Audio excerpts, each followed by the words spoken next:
उड़ान परिंदे तेरी उड़ान।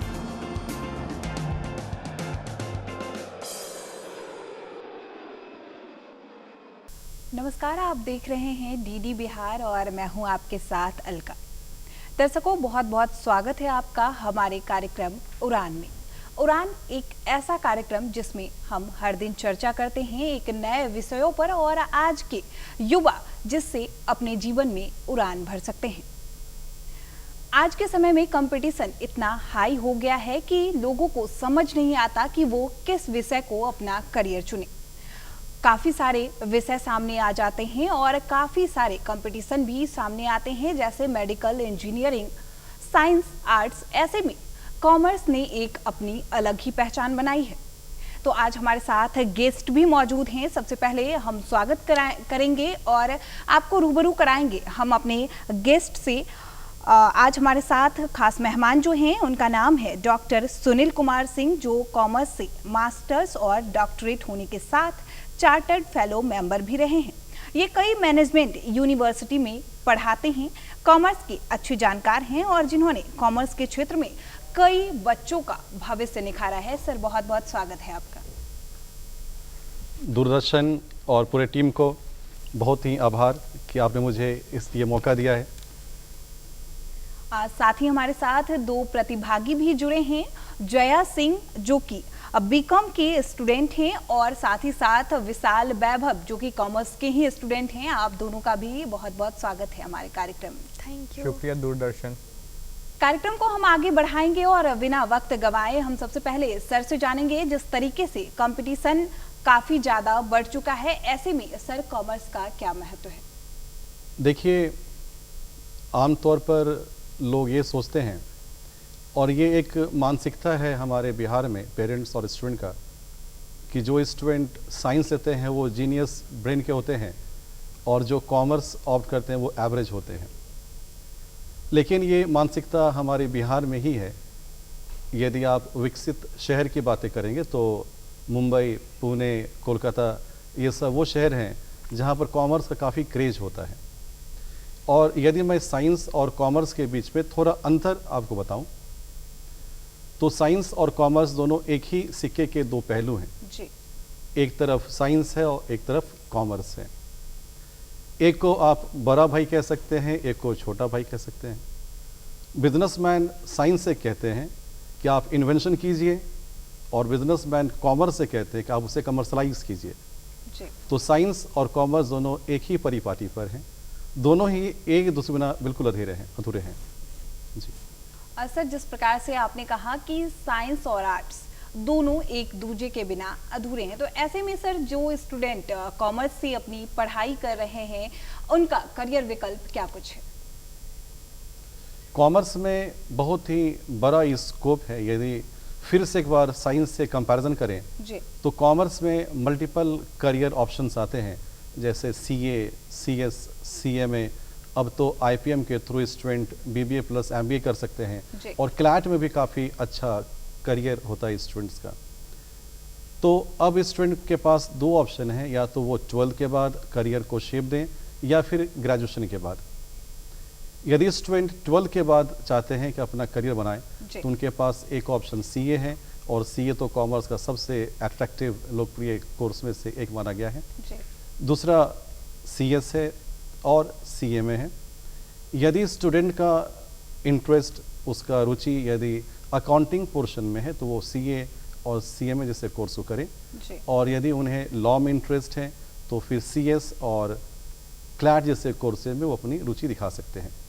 यदि स्टूडेंट चाहे तो आफ्टर ग्रेजुएशन बैंक पीओ की तैयारी कर सकते हैं, या फिर जो देश का प्रतिष्ठित संस्थान है, एमबीए कॉलेज है आईआईएम, वहाँ से भी वो आफ्टर ग्रेजुएशन कैट के एग्ज़ाम को क्वालिफाई करके एमबीए कर सकते हैं। तो बहुत सारे करियर ऑप्शंस हैं कॉमर्स में। सर, जिस प्रकार से आपने कई सारे करियर ऑप्शंस दिए हैं, तो उसमें आपने एक बताया सीए के बारे में, चार्टर अकाउंटेंट है। तो अगर बच्चे इसकी तैयारी करना चाहें तो वो किस प्रकार से अपनी पढ़ाई करेंगे सर? एक बात तो अलका जी मैं आपको बताऊं जी। 1949 से लेकर के अब तक हमारे देश में सिर्फ 3.5 लाख ही सीए हैं और हमारे देश की आबादी है लगभग 130 करोड़। जी। तो इस देश में सीए का बड़ा स्कोप है, इसकी डिमांड बहुत ज़्यादा है। सीए करने के लिए स्टूडेंट या तो 12th के बाद इस कोर्स में एनरोल हो सकते हैं। यदि 12th के बाद आते हैं तो उन्हें एक एग्ज़ाम पास करना पड़ता है सीए फाउंडेशन का। जी। और एक बहुत अच्छी बात क्या है कि सीए एक ऐसा कोर्स है जो सबों को अपनी बाहों में लेता है। जी। मतलब स्टूडेंट साइंस के हो, आर्ट्स के हो, वो भी सीए कोर्स में एनरोल हो सकते हैं। तो सीए आप कर सकते हैं 2 तरीके से। एक 12th के बाद आपको फाउंडेशन एग्ज़ाम पास करना होगा और ये एग्ज़ाम साल में 2 बार होता है, मई और नवंबर में। लेकिन एक खुशखबरी है, 2023 से लग रहा है कि अब ये एग्ज़ाम साल में 3 बार होगा, तो स्टूडेंट को और मौके मिलेंगे इस एग्ज़ाम को देने का। या दूसरा ऑप्शन है आफ्टर ग्रेजुएशन, यदि स्टूडेंट बीकॉम ग्रेजुएट हो चुके हैं या फिर बीएससी या बीए भी क्यों ना हो, वो सीधा आ सकते हैं सीए के दूसरे स्टेज में जिसका नाम है आईपीसीसी। सीए एक ऐसा कोर्स है जिसको पास करने के लिए स्टूडेंट बहुत जीनियस हो, ऐसा मैं तो बिल्कुल नहीं मानता। मेरा ये 22 वर्षों का टीचिंग एक्सपीरियंस कहता है कि स्टूडेंट जीनियस हो वो जरूरी नहीं है, स्टूडेंट कितने लेबोरियस हैं। जी। जो भी स्टूडेंट 5 साल और हर दिन अपने घर पर 8 से 10 घंटे पढ़ सकते हैं, वो सीए कोर्स को बहुत ही आसानी से कर सकते हैं। तो दर्शकों, आप अभी उड़ान देख रहे हैं और अब तक आपने देखा कि किस तरीके से बच्चे जो कॉमर्स से अपनी पढ़ाई कर रहे हैं वो अगर चार्टर्ड अकाउंटेंट बनना चाहते हैं तो वो कैसे इसकी तैयारी करें। अगला सवाल मेरा फिर सर से रहेगा कि सर, जिस तरीके से बच्चे आजकल कॉमर्स भी चुन रहे हैं, तो कॉमर्स की पढ़ाई जो बच्चे कर रहे हैं वो अगर आगे बैंकिंग में इंटरेस्टेड हों और बैंक की तैयारी करें और बैंक्स के एग्ज़ाम देने में इच्छुक हों, तो वो अपनी पढ़ाई किस प्रकार से करेंगे? अलका जी, मैं बात को थोड़ा साफ करना चाहूँगा। बैंक के एग्ज़ाम का जो सिलेबस है उसमें मैथ्स, रीजनिंग, इंग्लिश और जीके जीएस पूछता है। जी। तो बैंक के जो एग्ज़ाम होते हैं उसमें मैथ्स, रीजनिंग, इंग्लिश और जीके जीएस होगा, और चाहे स्टूडेंट साइंस का हो, स्टूडेंट आर्ट्स का हो या कॉमर्स का हो, ये सबों के लिए एक नया चीज़ है। हाँ, यदि स्टूडेंट कॉमर्स बैकग्राउंड के हैं और वो बैंक के एग्ज़ाम को क्वालिफाई कर जाते हैं और बैंकर बन जाते हैं जी। तो काम करते समय थोड़ी आसानी होती है, क्योंकि बैंक में debit, credit, balance sheet, journal, laser ऐसे कुछ वर्ड्स यूज़ होते हैं और ये कॉमर्स के स्टूडेंट्स को भली भांति पता होता है। तो एक बात मैं फिर से दोहराता हूँ, बैंक के जो एग्ज़ाम्स होते हैं उसमें मैथ्स, रीजनिंग, इंग्लिश और जीके जीएस पूछता है, और कॉमर्स के स्टूडेंट के लिए और साइंस के लिए, आर्ट्स के लिए, सब के लिए बात बराबर ही है, सबों को ये पढ़ना पड़ता है। जी। सर, आपने बहुत ही अच्छी बात हमारे दर्शकों को बताई कि किस तरीके से बच्चे जो हैं वो बैंक में, अगर बैंकिंग सेक्टर में इंटरेस्टेड हैं तो वो किस प्रकार से इसकी तैयारी कर सकते हैं। वहीं हमारे साथ प्रतिभागी भी जुड़ी हुई हैं, तो हम सबसे पहले जया से जानेंगे। जया, आप अभी मास्टर्स कर रही हैं कॉमर्स से, तो आपने ये सब्जेक्ट किस प्रकार चुना?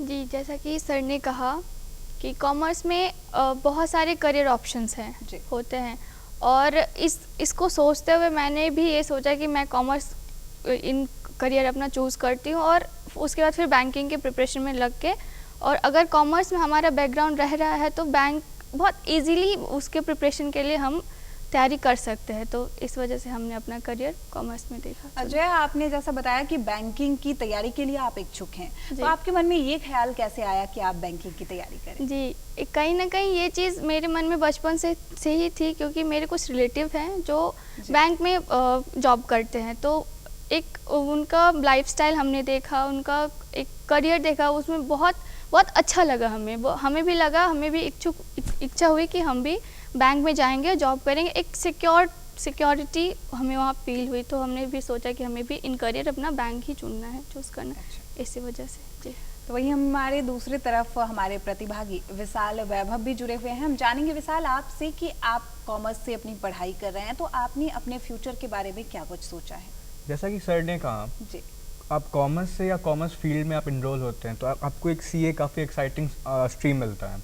और जैसा कि मैं जब जूनियर क्लासेस में था 9th और 10th, तो मुझे फाइनेंशियल टर्म्स काफ़ी एक्साइट करता था। तो इसके कारण मैंने उसी समय सोचा कि मुझे अब सीए करना है, बिकॉज़ ये एक ऐसा कोर्स है जो ये सब चीज़ को सम अप करेगा। और सीए देखा जाए तो पूरे कंट्री के इकोनॉमिक ग्रोथ का एक बहुत इंपॉर्टेंट पिलर है, और इससे आप कोई भी कंपनी या फिर गवर्नमेंट का बजट तैयार होता है या फिर टैक्स पॉलिसीज़ मेंटेन किया जाता है। तो कहीं ना कहीं मुझे काफ़ी एक्साइट करता है, तो मैंने सोचा कि अब तो मैं यहाँ इनरोल हो चुका हूँ कॉमर्स में, तो फॉर श्योर मैं सीए करूँगा। बहुत ही अच्छी बात आपने बताई अपने करियर को लेकर कि आप सीए बनना चाहते हैं। वहीं हम बढ़ेंगे सुनील सर की तरफ और सर से जानेंगे कि सर आज के युवा जो हैं वो एक बड़ी पूंजी हैं देश के लिए। तो ऐसे में जो युवा सेल्फ डिपेंडेंट होना चाहते हैं और उन्होंने अपनी पढ़ाई साइंस या आर्ट्स से की हो और आगे चल उनका रुझान जो है बैंकिंग सेक्टर में जाए या फाइनेंस सेक्टर में जाए, तो फिर वो वैसे युवा किस प्रकार से इसकी तैयारी करेंगे सर?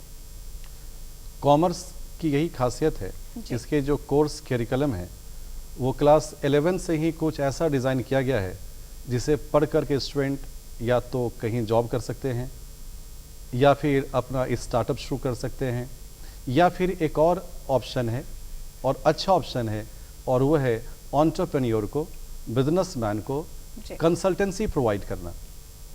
तो यदि student business studies, business strategy, accountancy, law ऐसे विषयों पर अपना इंटरेस्ट रखते हैं, उसे प्रॉपरली ठीक से पढ़ते हैं, तो बहुत ही आसानी से स्टूडेंट चाहे तो जॉब करें या फिर अपना खुद का रोजगार शुरू करें या फिर किसी को कंसल्टेंसी प्रोवाइड करें। लेकिन मैं एक सलाह दूंगा जी, खुद के स्टार्टअप से पहले अच्छा तो ये होगा कि आप अपनी क्वालिफिकेशन को बढ़ाएं, किसी अच्छे बड़े कंपनी में काम करें, कुछ साल का अनुभव लें जी। और उसके बाद फिर आप स्टार्टअप को शुरू करें, क्योंकि बिजनेस में कहीं ना कहीं रिस्क एलिमेंट्स हमेशा बना रहता है। सर आपने जो बताया कि किस प्रकार से जो स्टूडेंट हैं वो अपनी पढ़ाई पूरी करें उसके बाद से ही अपने बिजनेस को स्टार्ट करें। सर हम वैसे बच्चे के बारे में जानना चाहेंगे जिन बच्चों को सही मार्गदर्शन नहीं मिल पाया। स्टार्टिंग में उन्होंने 10th के बाद से साइंस या आर्ट्स सब्जेक्ट से अपनी पढ़ाई पूरी कर ली या फिर ग्रेजुएशन भी उन्होंने साइंस या आर्ट्स से कर ली और अचानक वो इच्छुक हुए हों बैंकिंग सेक्टर को लेकर, तो वैसे बच्चे किस प्रकार से उसके बाद से अपनी पढ़ाई करेंगे? अलका जी, एग्जाम्पल मैं खुद पे ही देता हूँ आपको। जी। मेरा इंटरमीडिएट में साइंस था और मैं मैथ्स का स्टूडेंट था जी। और मुझे लगा कि मैं IIT क्वालिफाई नहीं कर पाऊँगा जी। और मैंने तुरंत स्विच किया और मैं बीकॉम में आ गया और फिर बीकॉम के साथ साथ मैंने एमकॉम किया और भी बहुत सारे प्रोफेशनल डिग्रीज़ को मैंने हासिल किया। तो ये बिल्कुल ही मिथ है, भ्रम है कि साइंस के स्टूडेंट कॉमर्स में अच्छा नहीं कर सकते। यदि मैं आपको एक डेटा बताऊं तो जो चार्टर अकाउंटेंट्स का जो संख्या इस देश में है, देखा गया है कि कॉमर्स के कंपैरिजन में साइंस के स्टूडेंट ज़्यादा सक्सेसफुल होते हैं। तो साइंस हो या आर्ट्स, ये दोनों ही स्ट्रीम के स्टूडेंट्स कॉमर्स में बिल्कुल आ सकते हैं, सफलता उनके चरणों को चूमेगा, आप ऐसा कह सकती हैं।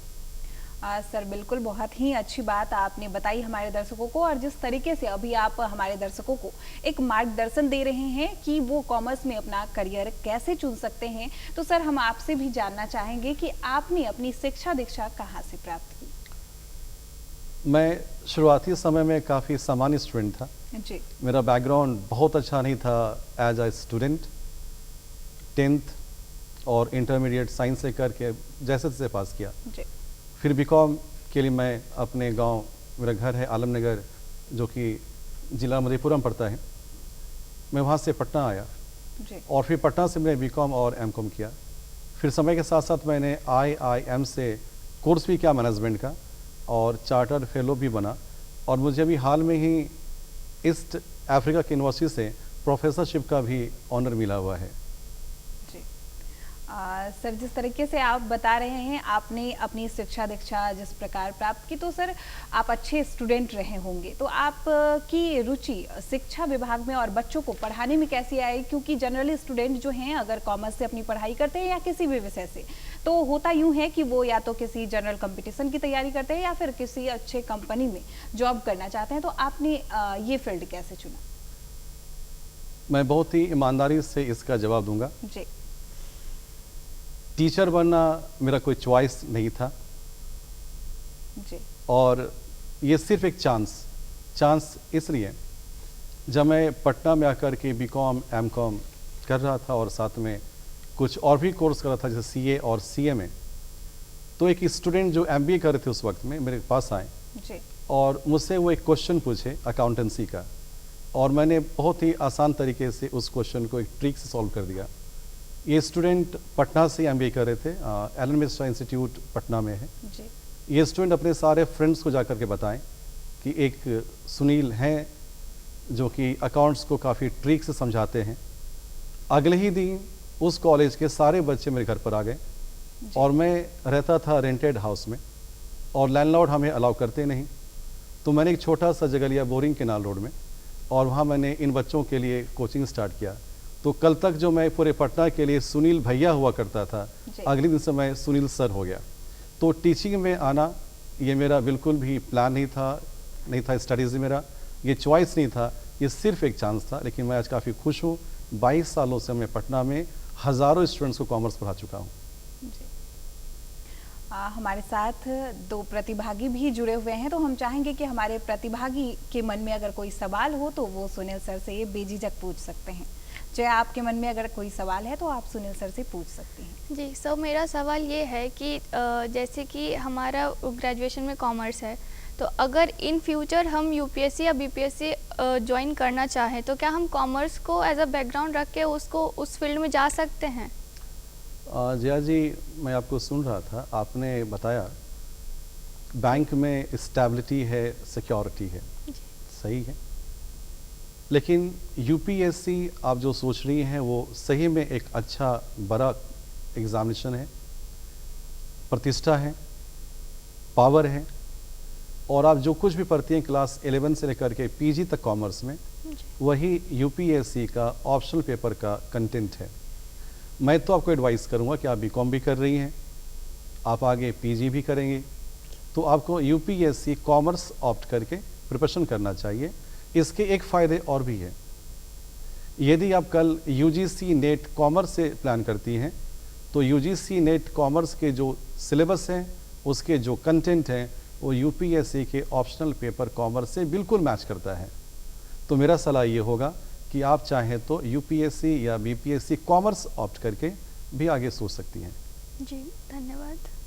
तो दर्शकों, अब तक आपने देखा हमारे कार्यक्रम उड़ान में कि किस तरीके से आप कॉमर्स में अपना आगे भविष्य चुन सकते हैं, और हमारी जो प्रतिभागी हैं जया, इन्होंने भी काफ़ी अच्छा सवाल किया, और उस सवाल का जवाब जो सुनील सर ने दिया कि आप कॉमर्स करते हुए भी UPSC कर सकते हैं। तो वही हमारे साथ विशाल वैभव जी भी जुड़े हुए हैं, तो हम चाहेंगे कि विशाल वैभव, अगर आपके मन में कोई सवाल है तो आप सुनील सर से पूछ सकते हैं।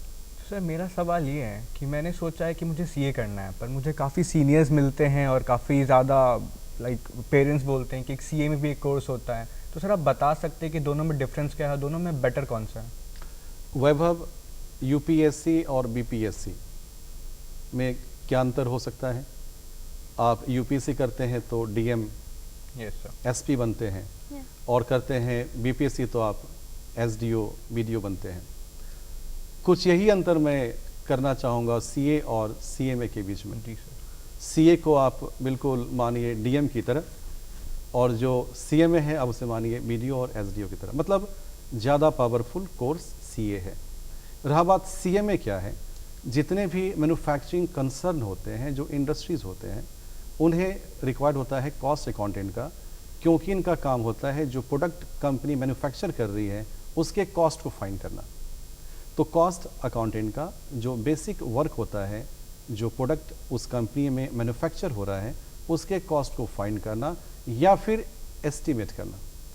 तो जो प्रोडक्ट फ्यूचर में बनेगा उसका कॉस्ट क्या हो सकता है, ये भी एस्टिमेशन करता है कॉस्ट अकाउंटेंट, और जो प्रोडक्ट बन करके तैयार है उसका कॉस्ट क्या, ये भी फाइंड करता है कॉस्ट अकाउंटेंट। लेकिन दोनों में डिफरेंस क्या है? CA का एरिया काफ़ी वाइड होता है, ये accountancy, financial planning, financial advice, tax planning का काम करते हैं। इनके पास सारे ऑडिट्स करने का राइट्स होता है, लेकिन ऑडिट का राइट्स कॉस्ट अकाउंटेंट के पास नहीं होता। दूसरी बात यह है, CA के पास जो सबसे बड़ा हथियार है वो है उनका सिग्नेचर। एक कागज़ पर CA का साइन हो, उसका वैल्यू काफ़ी ज़्यादा बढ़ जाता है। तो CA और CMA में बड़ा कोर्स, अच्छा कोर्स, अधिक रिस्पेक्टेड, जिसका ज़्यादा ही सोशल वैल्यू है, सोशल डिग्निटी है, वो है CA। और मेरा कहना है वैभव यदि स्टूडेंट CA में सोच सकते हैं तो वो स्टूडेंट CA भी कर सकते हैं, जी। थोड़ा सा एफर्ट लगाएंगे तो CA हो जाएगा। और मैंने पहले ही कहा CA करने के लिए आप कितने जीनियस हैं वो इम्पॉर्टेंट नहीं है, इम्पॉर्टेंट है कि आप कितने लेबोरियस हैं। Thank you sir. सर आपने बहुत ही अच्छी बात कही कि CA करने के लिए या फिर किसी भी चीज़ को, किसी भी सब्जेक्ट को अपना करियर बनाने के लिए उसमें कड़ी मेहनत करनी होती है। सर मेरा एक और सवाल आपसे रहेगा कि आज के प्रोफेशनल ज़माने में ऐसे में ट्रेडिशन जॉब के अलावा न्यू एज जॉब्स भी आ रहे हैं, जैसे इन्वेस्टमेंट बैंकर या फाइनेंस मैनेजर, तो कॉमर्स के स्टूडेंट इसकी तैयारी किस प्रकार करेंगे सर? देखिए बहुत सारे ऐसे कोर्सेज हैं, हमारे देश में भी कोर्सेज हैं जी। और इंग्लैंड अमेरिका में भी ऐसे ऑनलाइन कोर्सेज प्रोवाइड होते हैं जिसको करके आप बन सकते हैं चार्टर्ड फाइनेंशियल एनालिसिस्ट। जी। तो इन्वेस्टमेंट बैंकर बनना हो या फिर फाइनेंशियल एडवाइज़र बनना हो, आप CFM कर सकते हैं, आप CA जैसे कोर्स कर सकते हैं और आप चाहें तो MBA फाइनेंस कर सकते हैं। तो बहुत सारे अच्छे ऑप्शंस हैं, कोर्सेज के ऑप्शंस हैं जिसको करने के बाद आप बहुत अलग अलग एरियाज़ में अपने काम को पूरा कर सकते हैं। सर जिस तरीके से आप भी कॉमर्स के स्टूडेंट रहे हैं, उसके बाद से आपने टीचिंग को अपना जॉब एज अ करियर चुना, तो ऐसे में जो भी बच्चे इस प्रकार के हैं और उनके मन में आ रहा है कि वो भी टीचिंग करे, तो उसके लिए आप क्या कहना चाहेंगे सर? बहुत ही अच्छा करियर ऑप्शन है टीचिंग में। जी। टीचिंग में स्टूडेंट दो तरीके जा सकते हैं, जी। एक B.Ed करके, यदि स्टूडेंट ग्रेजुएट हो चुके हों तो वो B.Ed कोर्स करें, C.TET S.TET एग्ज़ाम्स होते हैं वो क्वालिफाई करें और गवर्नमेंट स्कूल्स में या कोई स्कूल हो प्राइवेट में, वहाँ पर वो टीचर के तौर पर अपना करियर बना सकते हैं। जी। दूसरा तरीका है कि यदि वो पोस्ट ग्रेजुएट हो चुके हों तो PG के बाद वो UGC नेट के एग्ज़ाम को पास करें और फिर वो किसी कॉलेज में असिस्टेंट प्रोफेसर हो सकते हैं। तो यहाँ पर चॉइस है, यहाँ पर इंटरेस्ट है कि टीचिंग किस तरह करना है। स्कूल में जाना है तो B.Ed करके जाएं और पढ़ाना है कॉलेज के स्टूडेंट्स को तो फिर UGC नेट और हो सके तो PhD कोर्स भी कर लें। जी, तो बहुत ही अच्छी बात है सर आपने बताई हमारे दर्शकों को कि किस तरीके से कॉमर्स में कई सारे करियर ऑप्शंस हैं और कई तरह की चीज़ें हैं जिसे कि लोग अगर चाहें तो एज ए करियर देख सकते हैं और अच्छे से, लेकिन उनके लिए मेहनत करनी होगी। हम चाहेंगे कि सर जो भी दर्शक हमारे इस कार्यक्रम को देख रहे हैं उनके लिए आप कुछ संदेश दें। मैंने पहले ही कहा कॉमर्स और साइंस एक सिक्के के दो पहलू हैं। एंटरप्रेन्योर बिजनेसमैन साइंस से कहता है कि आप इन्वेंट कीजिए और कॉमर्स से कहता है उसे कमर्शलाइज कीजिए। तो कुछ लोग कहते हैं साइंस बिल्कुल अलग चीज़ है, कॉमर्स अलग चीज़ है। ऐसा नहीं है, दोनों को इंडस्ट्री में ही काम करना है। इंजीनियर को भी काम करना है इंडस्ट्री में और जो कॉमर्स के स्टूडेंट हैं काम करना है इंडस्ट्री में। तो बिल्कुल भी आप ये ना सोचें कि कॉमर्स का स्कोप नहीं, कॉमर्स का बहुत स्कोप है और आने वाले वक्त में कॉमर्स में बहुत अच्छे अच्छे कोर्सेज और भी आने वाले हैं। जैसे मैं आपको बताऊं IP मैट के बारे में, जी। एक वक्त ऐसा था जब IIM में जाने के लिए स्टूडेंट को BCom तक का वेट करना पड़ता था। BCom या BBA करते थे, फिर वो CAT का एग्ज़ाम देते थे और फिर वो IIMs में जाते थे। लेकिन अब पिछले 5 सालों से कुछ ऐसे कोर्स भी आ गए हैं जहाँ पर आप एग्ज़ाम दे करके, वो कोर्स है IP मैट के थ्रू, आप एग्ज़ाम दे करके सीधा IIM में प्रवेश पा सकते हैं। तो कॉमर्स में बहुत स्कोप है, आप बिल्कुल कॉमर्स को चुन सकते हैं। तो दर्शकों अभी आप उड़ान देख रहे थे और वक्त कम होने के कारण हम सर से अलविदा लेना चाहेंगे। सर बहुत बहुत धन्यवाद आपका कि आप हमारे शो में मौजूद हुए, हमारे कार्यक्रम में आए। दर्शकों आपने अभी तक देखा कि किस प्रकार से कॉमर्स में आप अपना भविष्य निखार सकते हैं। तो अगली बार फिर मिलेंगे नए विषय के साथ। फिलहाल के लिए बस इतना ही। बने रहे DD बिहार के साथ। नमस्कार।